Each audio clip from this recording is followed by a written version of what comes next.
సమావేశ అధ్యక్షులు, అట్లాగే వేదిక మీద ఉన్నటువంటి నాయకులు, మిత్రులారా, కేంద్రంలో అధికారంలో ఉన్నటువంటి బీజేపీ ఆపరేషన్ కగార్ పేరుతో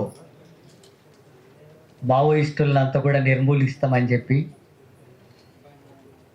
ప్రభుత్వమే బహిరంగంగా ప్రకటిస్తుంది. హోంశాఖ మంత్రి అమిత్ షా మావోయిస్టులంతా కూడా లొంగిపోండి, లేకపోతే ఏరు వేసేస్తామని చెప్పి చెప్తా ఉన్నాడు.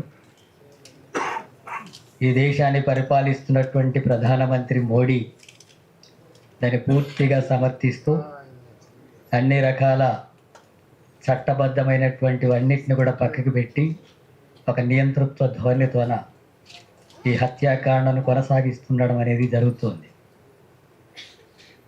ఎన్కౌంటర్ల పేరుతో బూటకపు ఎన్కౌంటర్లకు పాల్పడుతున్నటువంటి ఘటనలే జరుగుతూ ఉన్నాయి.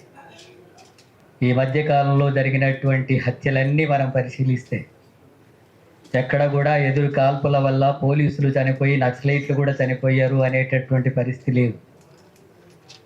ఏకపక్షంగా నిరాయుధులుగా ఉండేటటువంటి వాళ్ళను కూడా అరెస్ట్ చేసి నిర్బంధించి కోర్టు ముందు ఉంచి వాళ్ళు ఏమైనా నేరాలు చేసి ఉంటే కోర్టు శిక్ష విధిస్తే ఆ శిక్ష అమలు చేయాల్సినటువంటి ప్రభుత్వం తానే న్యాయమూర్తిలాగా ప్రభుత్వానికి అంటే మంత్రులకే హత్యలు చేసే అధికారం ఉన్నట్టుగా వేరేస్తాం, చంపేస్తాం, లేకుండా చేస్తాం, డెడ్ లైన్ పెడతాం, ఆ డెడ్ లైన్లోగా ఎక్కడ కూడా మావోయిస్టును లేకుండా చేస్తామని చెప్పి ప్రకటిస్తుంది బహిరంగంగా. పత్రికా సమావేశాలు పెట్టి చెప్తుంది. మావోయిస్ట్ అయినంత మాత్రం ఎందుకు చంపుతావు?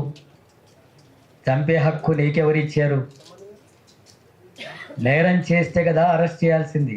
నేరం చేసిన వాళ్ళని అరెస్ట్ చేయండి, చట్టపరంగా శిక్షించండి. కానీ మావోయిస్ట్ అయినంత మాత్రాన హత్యలు చేసేస్తాం, లొంగిపోండి అని చెప్పి బెదిరించేటటువంటిది, హత్యాకాండకు పాల్పడడం అనేటటువంటిదే చట్ట వ్యతిరేకం. ఈరోజు కేంద్రం అనుసరిస్తున్నటువంటి అమిత్ షా వివరిస్తున్నదే, దేశ ప్రధానమంత్రి మోడీ అనుసరిస్తున్నటువంటి విధానమే చట్ట వ్యతిరేకమైనది, రాజ్యాంగ వ్యతిరేకమైనటువంటిది. అలాంటి హత్యాకాండలను కొనసాగించి ఉద్యమాల్ని అణచివేస్తాం, అసమానతలకు వ్యతిరేకంగా జరిగే పోరాటాలని అణచివేస్తాం, లేదా ఆదివాసీలంతా కూడా తరివేసి ఆ భూములనంతా కూడా కార్పొరేట్ సంస్థలకు అప్పగించే వైఖరిని కొనసాగిస్తాం, కార్పొరేట్ సంస్థలకంతా కూడా ఊడిగం చేస్తాం, ప్రజలు మాత్రం ఎదురు తిరగకూడదు, ప్రశ్నించకూడదు, వాళ్ళ తరఫున ఏ సంస్థలు ఏ పార్టీలు మాట్లాడకూడదు, మాట్లాడితే చంపేస్తాం అనేటటువంటి వైఖరి కొనసాగిస్తే, ఇలాంటి ఉద్యమాలు ప్రతిఘటనలు ఆగిపోతాయి అని చెప్పి ప్రభుత్వాలు అనుకుంటే అది చరిత్ర అంతా కూడా పరిశీలిస్తే ఎక్కడ కూడా అట్లా జరగలేదు. అలాంటి హత్యాకాండకు పాల్పడ్డటువంటి నియంతలే మట్టి కనిపించినటువంటి చరిత్ర ఈ ప్రజానీకానికి ఉంది, ప్రజా ఉద్యమాలకు ఉంది. అందుకని కేంద్రంలో ఉండేటటువంటి బీజేపీ ప్రభుత్వం అది ఆ ప్రాంతాల్లో, అడవి ప్రాంతాల్లో ఉండేటటువంటి భూములంతా కూడా కార్పొరేట్ సంస్థలకు, అదానీ అంబానీలకు అప్పచెప్పడానికి లక్షల ఎకరాలు అప్పచెప్పి లక్షల కోట్ల విలువ చేసేటటువంటి ఖనిజాలనంతా కూడా దోపిడీ చేయడానికి అనుకూలంగా వాటిని దోపిడీ చేయడానికి అనుసరిస్తున్నటువంటి విధానం ఇది. అది దోపిడీ కొనసాగించాలంటే అక్కడ ఆదివాసీలంతా కూడా ఆ ప్రాంతాల నుంచి తరివేయాలి. ఆదివాసీలంతా కూడా తరివేయాలంటే అక్కడ మావోయిస్టులు వాళ్ళకి అండగా నిలబడ్డారు, మావోయిస్టుల అండతోన వాళ్ళని తరివేయడం సాధ్యం కావడం లేదు. లేకపోతే అమాయక గిరిజనులని, ఆదివాసీని భయపెట్టి బలవంతంగా పంపించేసి అదంతా కూడా కార్పొరేట్ సంస్థలకు ఇవ్వాలని చెప్పి అనేక సంవత్సరాల నుంచి అనుకుంటుంటే అది సాధ్యం కావడం లేదు. కార్పొరేట్ సంస్థలు ఒత్తిడి పెరిగి డెడ్ లైన్ పెట్టి ఆ డెడ్ లైన్లోగా ఆ అడవులనంతా కూడా మీకు అప్పగిస్తాం, అంతలోగా వీళ్ళని నిర్మూలిస్తామని జరుగుతున్నటువంటి హత్యాకాండ ఇది. అందులో భాగంగానే హెడ్మాను కానీ ఆయన భార్యను, అట్లాగే ఆయనతో పాటు చంపినటువంటి వాళ్ళు, ఇవన్నీ కూడా బూటకపు ఎన్కౌంటర్లు. ఈ బూటకపు ఎన్కౌంటర్లను సిపిఎం పార్టీ రాష్ట్ర కమిటీ తీవ్రంగా ఖండిస్తుంది. ఈ ఎన్కౌంటర్ల మీద పూర్తిగా న్యాయ విచారణ జరిపించాలా, ఆ బూటకపు ఎన్కౌంటర్లకు పాల్పడ్డటువంటి వారి మీద చట్టపరంగా చర్యలు తీసుకోవాలని చెప్పి కూడా సిపిఎం పార్టీగా డిమాండ్ చేస్తున్నాం. అట్లాగే ఆపరేషన్ కగార్ను వెంటనే నిలిపివేయాలా, మావోయిస్టులు చర్చలు జరుపుతామని చెప్పి చాలా ముందు నుంచి ప్రకటన చేశారు. అన్ని పార్టీలు, ముఖ్యంగా కమ్యూనిస్ట్ పార్టీలు, ప్రజాతంత్ర ఉద్యమాలు, మేధావులు, ప్రజా సంఘాల నాయకులంతా కూడా చర్చలను జరపాలని చెప్పి కోరారు. చర్చలు జరుపుతామంటే చర్చలు జరపడం లేదు. చర్చలు జరపడానికి ప్రభుత్వం ముందుకు రావడం లేదు. మీరు లొంగిపోండి లేకపోతే చంపేస్తాం తప్ప చర్చలు అనేటటువంటిది లేదు అని చెప్పేటటువంటి వైఖరి ఎక్కడ లేదు. పాకిస్తాన్తో జరిగినటువంటి యుద్ధం సందర్భంగా కూడా చర్చలు జరుపుతారు. లేదా ఇతర ఉగ్రవాదులు ఎప్పుడైనా నిర్బంధించి మంత్రులను ఎవరినో నిర్బంధిస్తే వాళ్ళని వదిలిపెట్టడానికి కూడా ఉగ్రవాదులతో చర్చలు జరుపుతారు. కానీ ఒక పార్టీ మేము ఈ విషయాల మీద చర్చలు జరపడానికి ప్రభుత్వంతో సిద్ధంగా ఉండమంటే చర్చలు ఎందుకు జరపరు? చర్చలు జరుపుతామన్నా సరే ఎందుకు పట్టుకొని కాల్చి చంపేస్తున్నారు? ఎందుకు డెడ్లైన్ పెడుతున్నారు? ఎందుకు ఆపరేషన్ కగార్ అంటున్నారు? ఎందుకు అంత పెద్ద ఎత్తున బలగాలనంతా కూడా దించి అక్కడంతా కూడా తీవ్రమైనటువంటి అణచివేతకు పాల్పడుతున్నారు? ఆదివాసీల మీద తీవ్రమైనటువంటి నిర్బంధాన్ని కొనసాగిస్తున్నారు. ఇప్పుడిప్పుడే కొద్దిగా హక్కులు తెలుసుకొని అడుగుతున్నటువంటి ఆదివాసీల్ని అణిచివేసే కార్యక్రమం జరుగుతుంది. మహిళల మీద దాడులు జరుగుతున్నాయి. అక్కడ నిర్బంధంతో లేనటువంటి స్థితి చేస్తున్నారు. అలాంటి నిర్బంధాలను సృష్టించేటటువంటి వైఖరి కొనసాగించడం అనేటటువంటి దాన్ని సిపిఎం పార్టీ తీవ్రంగా ఖండిస్తుంది. మావోయిస్టు పార్టీలతో ఉండేటటువంటి సిద్ధాంతపరంగా చూసినప్పుడు సిపిఎం పార్టీకి మావోయిస్టు పార్టీ సిద్ధాంతానికి కూడా భిన్నమైన విషయాలు ఉన్నాయి. మేము వాళ్ళు విభేదించే విషయాలు ఉన్నాయి. విభేదించే విషయాలు వేరు, కానీ హత్యలు జరపడం వేరు, బూటకపు ఎన్కౌంటర్లు జరపడం వేరు. ఎవరి మీదైనా సరే అలాంటి పద్ధతుల్లో దాడులు చేసి హత్యకాండకు పాల్పడడం అనేటటువంటిది అది రాజ్యాంగ వ్యతిరేకమైనటువంటిది, చట్ట వ్యతిరేకమైనది.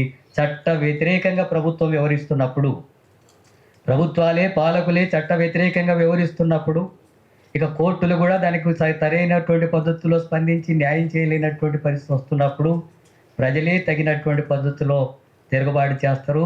ప్రభుత్వాలకు తగిన గుణపాఠం చెప్పేటటువంటి పరిస్థితులు వస్తాయి. ఆ నేపథ్యంలోనే ఇప్పటికైనా కేంద్ర ప్రభుత్వాన్ని సిపిఎం పార్టీ డిమాండ్ చేస్తుంది. వెంటనే ఆపరేషన్ కగార్ని ఆపివేసి, బూటకపు ఎన్కౌంటర్లను ఆపేసి మావోయిస్టులతో చర్చలు జరపాలని చెప్పి సిపిఎం పార్టీగా డిమాండ్ చేస్తున్నాం. ఆ రకంగా భవిష్యత్తులో కూడా ఇలాంటి ఘటనలు జరుగుతున్నప్పుడు ప్రజలు స్పందించాల్సినటువంటి అవసరం ఉంది. ప్రజాస్వామికవాదులు స్పందించాల్సినటువంటి అవసరం ఉంది. ఈ నేపథ్యంలో అనేక రకాల ప్రకటనలు, రకరకాల అది ప్రభుత్వం ఇస్తుందా, ఇతరులు ఇస్తున్నారా, గందరగోళమైనటువంటి వాతావరణం ఉంది. ఏది మావోయిస్టు పార్టీ ప్రకటన, ఏది మావోయిస్టులది కాదు అనేటటువంటి వైఖరిలాగా అస్పష్టంగా ప్రజలంతా కూడా గందరగోళంగా ఉంటున్నటువంటి పరిస్థితులు కూడా ఉన్నాయి. అట్లాగే ప్రభుత్వ పార్టీనే లొంగిపోతున్నామని ప్రకటనలు ఇచ్చినట్టుగా వస్తుంది. మరోవైపు అలాంటిది ఏమీ లేదు, కొనసాగుతుంది అనేటటువంటి విషయాలు వస్తున్నాయి. సాయుధ పోరాటం కొనసాగించాలా లేదా మావోయిస్టు పార్టీ అంతర్గతంగా నిర్ణయం తీసుకోవాల్సినటువంటిది అది ఆ పార్టీ వైఖరి. కానీ ప్రభుత్వాలు మాత్రం చట్ట ప్రకారం వివరించాలా, చట్ట ప్రకారం వివరించడానికే వాళ్ళు అధికారంలోకి వచ్చారు. ప్రజల ఓట్లతోనే అధికారంలోకి వచ్చి పార్లమెంట్లు, చట్టసభల్లో ఈ రాజ్యాంగాన్ని, చట్టాలని అమలు చేస్తామని చెప్పి హామీ ఇచ్చి అట్లా ఓట్లు వేసుకొని అధికారంలోకి వచ్చిన తర్వాత వాటన్నిటిని పక్కగా పెట్టి అణిచివేసే కార్యక్రమానికి కొనుక్కుంటుంది. ఒక మావోయిస్టుల మీదనే కాదు, మొత్తం ప్రజాతంత్ర ఉద్యమాల మీదనే ఇలాంటి వైఖరి కొనసాగిస్తుంది. ఈ దేశంలో ఉండేటటువంటి కోట్లాది మంది కార్మికులు పోరాడి సాధించుకున్నటువంటి హక్కుల్ని కాలరాస్తూ 29 కోళ్లను 4 కోళ్లుగా మరిచి మీరు సంఘం పెట్టుకోకూడదు, సమ్మె చేయకూడదు, ఎలాంటి వేతనాలు అడగకూడదు, యజమానులు చెప్పినట్టుగానే వినాలని చెప్పి కార్పొరేట్ సంస్థలకు అనుకూలంగా చట్టాలు తెస్తుంది. అంటే కార్మిక వర్గాన్ని అణచివేస్తుంది. రైతాంగాన్ని అంతా కూడా మీరు భూమి నుంచి దూరం కావాలి, ఈ భూములంతా కూడా కార్పొరేట్ సంస్థలకే అప్పగిస్తాం, రైతులంతా కూడా కూలీలుగానే మారాల్సినటువంటి దుస్థితి తీసుకొచ్చేటటువంటి చట్టాలు తెచ్చి రైతాంగానికి వ్యతిరేకంగా ఉంది.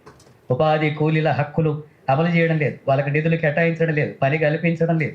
ఆ రకంగా వాళ్ళకు వ్యతిరేకంగానే ఉంది. అలాంటి ఉద్యమాలనంతా కూడా అణచివేస్తుంది. దళితులు, గిరిజనులు, బలహీన వర్గాలు, మైనార్టీలు, మహిళలు, వాళ్ళ మీద దాడులు, దౌర్జన్యాలు, హత్యలు, అత్యాచారాలు జరుగుతుంటే, సాంఘిక బహిష్కరణ జరుగుతుంటే, కుల దురంకార హత్యలు జరుగుతుంటే చట్టాలు ఏమి అమలు జరగడం లేదు. చట్టాలు అమలు చేసేటటువంటి పద్ధతుల్లో కేంద్ర రాష్ట్ర ప్రభుత్వాలు అమలు చేస్తున్నటువంటి విషయాలు లేవు.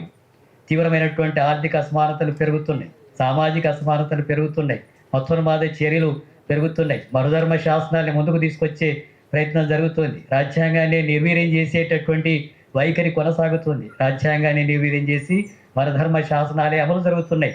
మరధర్మ శాసనాలు అమలు జరిగే దాంట్లో భాగంగానే ఈ బూటకపు ఎన్కౌంటర్, కోర్టులు అవన్నీ కూడా ఇవ్వక్కర్లేదు. ఇది ఒక ఆటవిక రాజ్యం, రాజులు పరిపాలించేటటువంటి పాలనలాగా మోడీ ఏమనుకుంటే అది జరిగేసేటట్టుగా అమిత్ షా అమలు చేస్తూ ఉంటాడు. ఇది రాజుల పరిపాలన, ఆటవిక పరిపాలన, ఇది మనుధర్మ పాలన కాకపోతే ఇంకేంటి? కాబట్టి ఇది పెద్ద ఎత్తున ప్రజా వ్యతిరేకమైనటువంటి ఉద్యమాలు, ప్రజలకు సంబంధించినటువంటి ఉద్యమాల్ని అణిచివేసేటటువంటి క్రమంలో జరిగేటటువంటివి ఈ దాడులు, ఈ దౌర్జన్యాలు, ఈ హత్యాకాండలు, ఈ బూటక ఎన్కౌంటర్లు, వీటన్నిటిని కూడా ప్రజలంతా కూడా ఖండించాల్సినటువంటి అవసరం ఉంది. ప్రభుత్వానికి తగిన గుణపాఠం చెప్పాల్సిన అవసరం ఉంది. అది ప్రజలే చైతన్యవంతంగా అలాంటి పరిస్థితుల్లోకి తీసుకొచ్చేటట్టుగా మన పాత్ర కూడా ఉండాల్సి ఉంటుందని చెప్పి తెలియజేస్తూ ఈ అవకాశం ఇచ్చినందుకు ధన్యవాదాలు తెలియజేస్తూ ముగిస్తున్నాను.